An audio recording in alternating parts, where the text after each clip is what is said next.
কোনো লোক মারা গেলে দাফনের পর কবরের উপর পানি দেওয়া হয়, এটা কতটুকু শরীয়ত সম্মত? ২ নম্বর প্রশ্ন, অনেক আলেমে বলে যে এক এক নামাজের পর এক এক সূরা পাঠ করলে ফজিলত আছে, যেমন ফজরের নামাজের পর সূরা ইয়াসিন, মাগরিবের নামাজের পর সূরা ওয়াকিয়া, এশারের নামাজের পর সূরা মুলক পড়লে কি ফজিলত হবে জানতে চাই।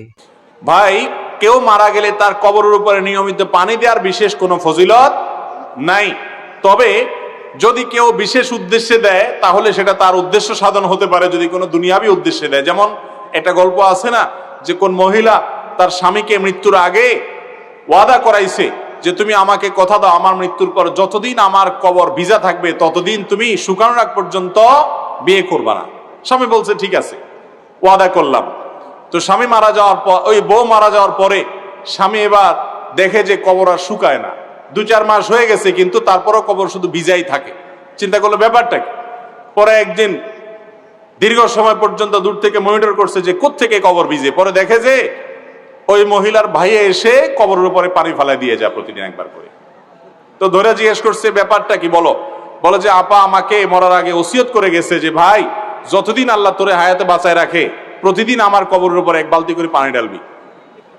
তো এখন কবরের উপরে পানি ঢালার যে কথা বলছেন, এরকম কোন উদ্দেশ্যের জন্য যদি কেউ পানি ঢালে তার উদ্দেশ্য হয়তো হাসিল হতে পারে, সেটা আরেক জিনিস। কিন্তু শরীয়তের কোনো নির্দেশ না এটা যে কবরের উপরে নিয়মিত পানি ঢালতে হবে। এটা আমাদের নিজেদের মন গড়া, যদি শরীয়তের নামে আমরা করি সেটা ভুল হবে।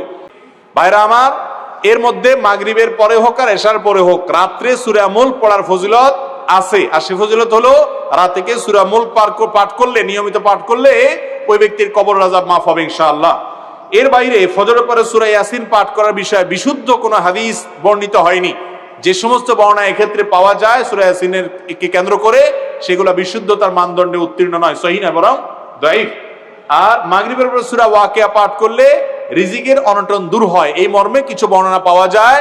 সেগুলো সনদ নিয়েও অনেক মুহাদ্দিসগণ আপত্তি তুলেছেন, তবে বর্ণনা আছে।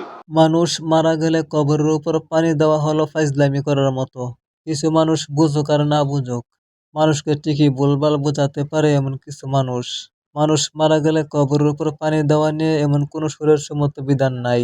এক এক নামাজের পর সূরা পাঠ করলে সব হবে ঠিকই। হুজুর অনেক সুন্দর করে আলোচনা করেছেন। অন্তত কবর আযাব মাফ করার জন্য মাগরিবের পর সূরা মুলক ঠিকই পাঠ করবেন।